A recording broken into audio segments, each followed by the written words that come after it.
Okay, Caitlin it is? Yes. Okay, my name is Jeff.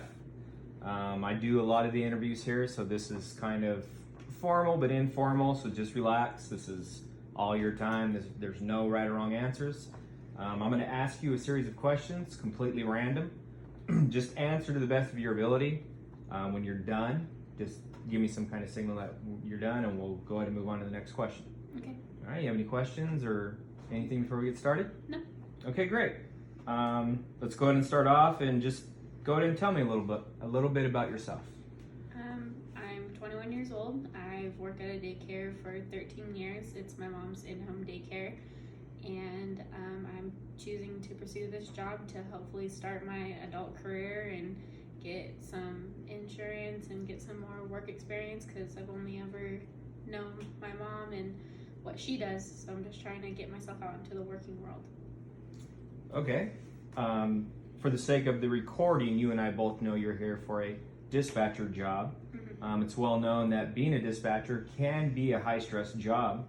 So go ahead and tell me about a time that you worked under great stress. Okay, well, at the daycare, it's almost always, or day to day, there's stressful situations because there's a lot of little kids that you gotta make sure are okay, and if they ever choke on something, you gotta know CPR, how to make sure that they're breathing okay.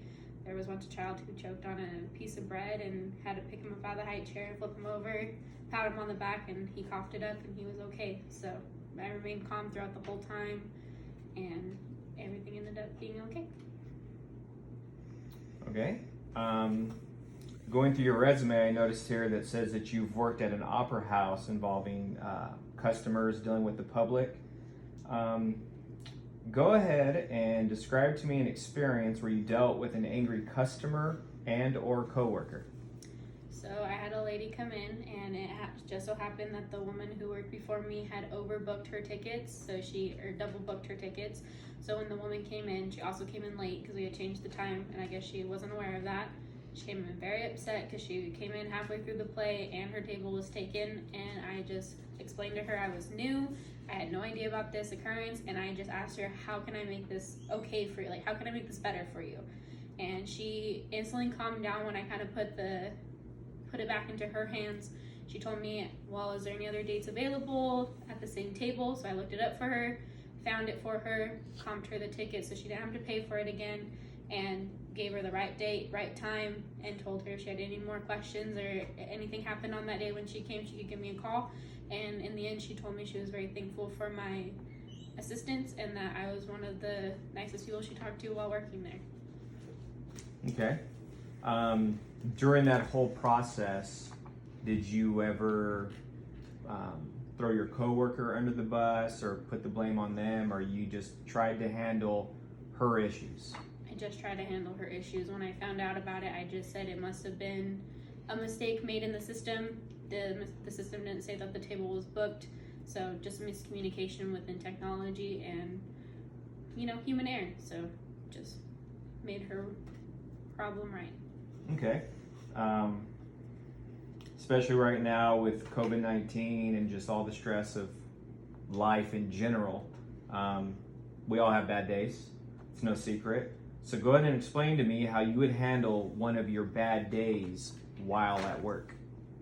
So a bad day while at work is just something that I would have to remind myself I'm in a professional setting. I can't let my emotions get the best of me. I can let that happen when I get home. I need to focus on my work and make sure all my tasks are complete, and just kind of make myself a checklist and make sure doing A, B, C, D to make sure that my work is done, and I can assess my feelings when I get home. It's no thing for the workplace. And you're confident in the fact that you feel that you could separate your home life and function in work life? Yes, I do. Okay. Go ahead and explain to me why you want this job. I want this job because I feel it's a good starting point for myself. I love clerical work. I love working with computers. I love customer service. At the opera house, that was mainly what I was doing. So I thought maybe take it up a step, add a little bit of competition or stress in my life, trying to learn something new and make sure that I'm just kind of on top of my game and I've always been interested in law enforcement, but just of my demeanor and who I am, I knew I could never be out in the field per se. But when I found out about dispatching, I realized I could still be in law enforcement and help people, but be comfortable with who I am and how I'm going to handle things while still helping people. Okay. A lot of people don't like to admit that we all have weaknesses, but we all do. So go ahead and describe to me, what are some of your weaknesses? Some of my weaknesses, I can get a little frazzled at time. If a lot's going on at one time, I might have to I can feel myself getting worked up, and at that point have to stop and just reassess the situation. And it might seem to people that I might be taking too long to finish my task, but I'm just trying to make sure I'm getting everything done correctly and on time. I double check my work, and it might seem a little slow for some, but to me that's just how I make sure I'm doing everything right and to the best of my ability. And I feel that a little bit of time lapse is worth the correct process of what I'm doing. Okay. How would our company benefit if we were to hire you? I'm a very compassionate and hard worker. If I'm hired, I take my work very seriously, and I do everything in the best of my ability to make sure I am doing my work correctly and will be a benefit to your company. So I would never put your company in jeopardy or anything like that. I would come in every day, be prepared, be ready to learn, be ready to work, and even on my off time I'd be doing things to make sure that I'm staying on top of new procedures or whatever the case may be to make sure I'm the best employee I can be. Okay. What would you do if your employer asked you to do something that you knew was wrong? I feel like in the moment I might do it, but then after the fact I would go to someone higher up or ask somebody else to make sure hey, I was instructed by this person to do this, but it just didn't seem right. I just want to make sure we're not breaking policy or anything, and try my best not to throw my coworker under the bus, but at the same time ensure that we're not doing anything to harm anybody else or our company name. Okay. Now on that same note, what would you do if one of your coworkers was stealing from the company and they asked you not to tell anyone?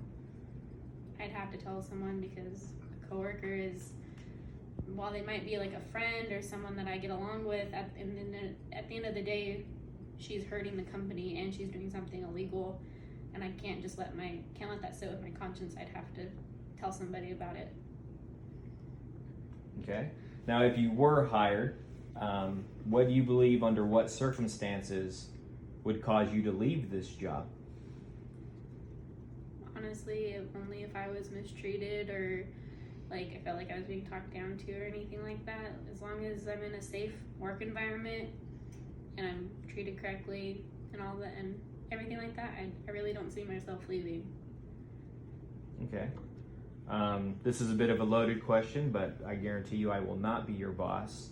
But what do you look for in a boss? Look for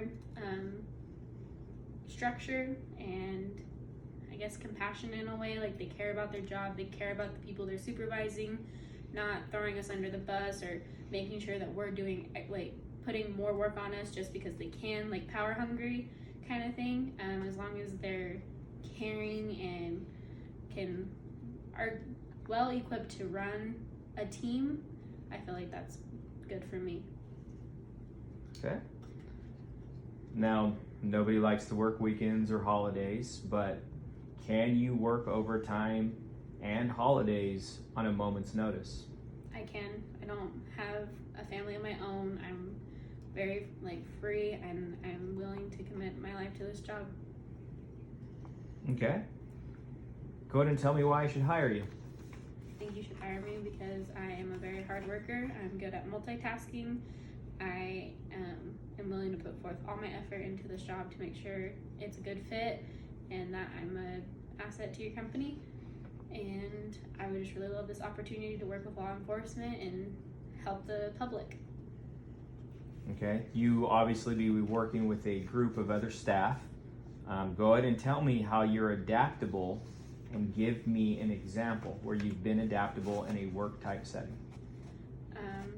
the Opera House. I had never had a job like that before, and I went in only knowing one person, and she wasn't even ever there. She was more of a owner of the business. That's how I got hired, and so I had to go into a whole new environment, not knowing what I was doing, and I just had one person come in and show me what was going on, and I was able to click with them really fast. I'm a very personable person.